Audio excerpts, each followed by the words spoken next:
Hey y'all, it's Diann Bayes, the #1 quester and founder of How Big is Texas? Welcome to my neck of the woods in beautiful Northeast Texas, where the oak woods and prairies converge with the piney woods. How Big is Texas started in 2020 as we were coming out of the pandemic.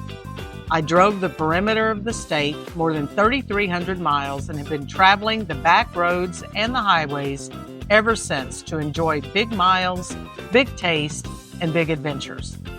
This podcast is for your enjoyment, my amusement, and to share a little something about the Lone Star State. Thanks for listening. Now let's get started on today's Texas Quest.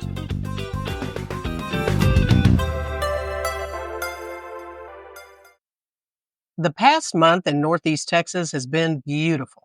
The dogwoods, azaleas, wisteria, and roses have been blooming. The trees have leafed out. The songbirds are putting on their own orchestra with goldfinch, dove, and cardinals leading the way. The Texas state flower, the bluebonnet, has started to appear alongside paintbrushes, poppies, and red clover. Lady Bird Johnson would be proud. I started planting my spring garden in February with onions, potatoes, and greens, and now the tomatoes, peppers, and cucumbers are in the ground, and I'm looking forward to enjoying fresh vegetables this summer. Of course, with all the beauty and blooms comes allergy season for many of us, so my voice is hoarse from coughing and sneezing. I sound a little stranger than usual. That's the reason. All that said, let's get started on today's podcast. I enjoy listening to a podcast called Landon Talks with Kate about the life and observations of a married couple, Landon and Kate Bryant, from Laurel, Mississippi. They are as Southern can be and seem to be the kindest couple I've ever come across in social media. They were sharing a story about the fact that they graduated from Walmart High School, so named because after a tornado wiped out their school, the old Walmart was converted into a school, and that's where they ended up finishing their high school education. Check out their podcast for more stories of their neck of the woods, or follow Landon Talks on Instagram. You'll get a good chuckle from his observations about his mama and them and all things Southern. I share their podcast because they triggered a story about Walmart that I never really thought about until I was listening to them. Back in the fall of 2005, I was president of the Hillsborough Area Chamber of Commerce. I worked in the old train depot by the tracks near downtown, and my office is in what was likely considered the station master's office. Every year since the 1980s, the Chamber presented the Hill County Hall of Fame Citizen of the Year Award. In my office, there was a plaque with the names of all the recipients of Citizen of the Year.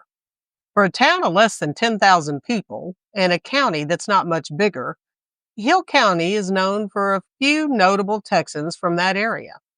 Those who had received the prestigious award and whose names I read on the plaque included Olympic gold medalist in the decathlon, Rafer Johnson, Dr. Red Duke, instrumental in the development of Life Flight, the life-saving air ambulance service, and Bob Bullock, 38th Texas Lieutenant Governor and namesake of the Bullock Texas State History Museum in Austin. And if you haven't been to the Bullock Museum, you need to go. It's one of the best museums in Texas. The most popular of all the people from the area is singer and songwriter Willie Nelson. Born in Abbott, a few miles south of Hillsborough, Willie grew up living with his beloved sister Bobby and his grandparents in the tiny town that currently has a population of 364, barely more than the population when Willie was growing up. He picked cotton at an early age and learned to play guitar.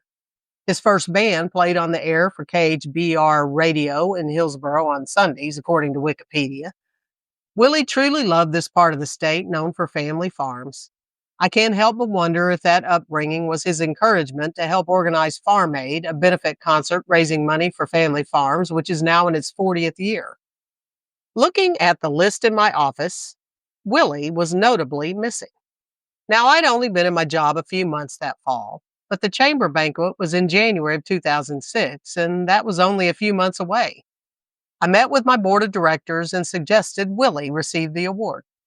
Honestly, there was hesitancy by several on the board because of Willie's known use of marijuana.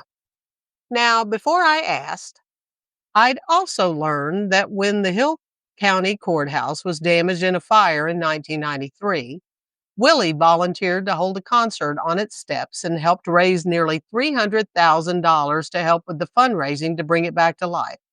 Because of that, I was a little surprised by the reaction of some of the board members. After all, the check cashed and his pot smoking didn't keep them from accepting the money he raised. In the small community off Interstate 35, there was also a small county museum that was open on Saturdays only, and it housed Willie's Red-Headed Stranger Platinum album, which he was kind enough to share with them. Long story short, I felt challenged by the board members as a mid-30s first-time female chamber president and let them know I was going to try and get Willie to accept the award. I call this portion of the story, Hold My Beer. As a new girl in town trying to prove herself, I did what anyone would do and asked around to see who might know Willie. The answer came in the name of Carl Cornelius, the mayor of Carl's Corner, a town of just over 200 people a few miles from Hillsboro. Now, I'd be remiss if I didn't share a little about Mr. Carl. As the story goes, Carl wanted to open a liquor store in Hillsboro in the early 1980s since they didn't have one. The city leaders at the time were not in favor of the idea. After all, this is the Bible Belt. As I heard it, and who am I to argue, Carl called the state to see how many people it takes to incorporate a town. Once he got his number, he took it upon himself to do a traffic count on I-35 to see where the most cars passed by on their way to and from the Dallas-Fort Worth area. He settled on a spot just past the Interstate 35 split and chose to place it northeast of the town towards Dallas, nearly 8 miles away from Hillsboro. It became a truck stop that sold alcohol. He talked to the people who lived in the trailers around the area and was able to convince them to elect him mayor and judge of the town with his name, and the rest is history. Carl's Corner was founded. It became the location for several of Willie's 4th of July concerts since he and Carl were friends. Willie even put a biodiesel company there behind the truck stop. The truck stop had a garage that could hold Willie's bus so that he could come by any time and play cards or 42 dominoes with Carl and his buddies when he was traveling. Carl helped put this area on the map. Sadly, we lost him in 2021. Rest in peace, sir. You were a wonder. So I called Carl about the award to Willie, and he told me to put the information in an email and send it to him. I did, and a few days later, when I turned on my computer, I saw an email. It was actually from Willie. He said he would be honored to accept the award, and he even sent his picture for me to include in the program. When I shared the news with the board, I think I was as shocked as they were that he said yes, but I didn't want them to know that. I acted like I knew it would happen.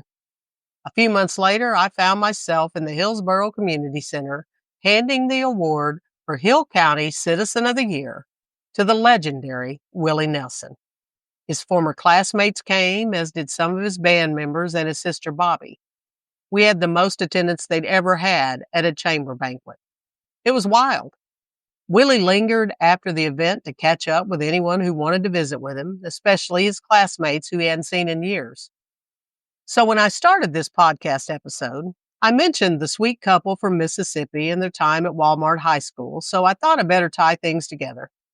The community center, where we held the awards banquet, was, in fact, the old Walmart, since they built a new one and decided to repurpose the building. It's not there anymore, but it served its purpose in a big way. So it is with great pleasure that I share with you that my 15 seconds of fame came when I presented the great Willie Nelson with his 2006 Hill County Hall of Fame Citizen of the Year Award in the old Walmart in Hillsboro, Texas. The man who brought us great songs like Blue Eyes Crying in the Rain, Hello Walls, and Crazy likely accepted his award in what used to be the toy department where they once sold little guitars to striving musicians. Who knows? Maybe one of those kids will receive an award from the Hillsboro Chamber for their contributions to the area one day and follow in Willie's footsteps. This probably sounds a little like a tall tale, but I have pictures to prove it. You want to see them? Go to my blog, howbigistexas.com. In the words of Willie Nelson, I can't wait to get on the road again to explore more of the highways and byways of the great state of Texas. Who knows? Maybe I'll meet another famous person with an interesting claim to Texas along the way, or even a not so famous person who has a really good story to share. If anybody out there knows San Antonio born Texan Carol Burnett or Klein's own Lyle Lovett, let me know. I'd love to meet him.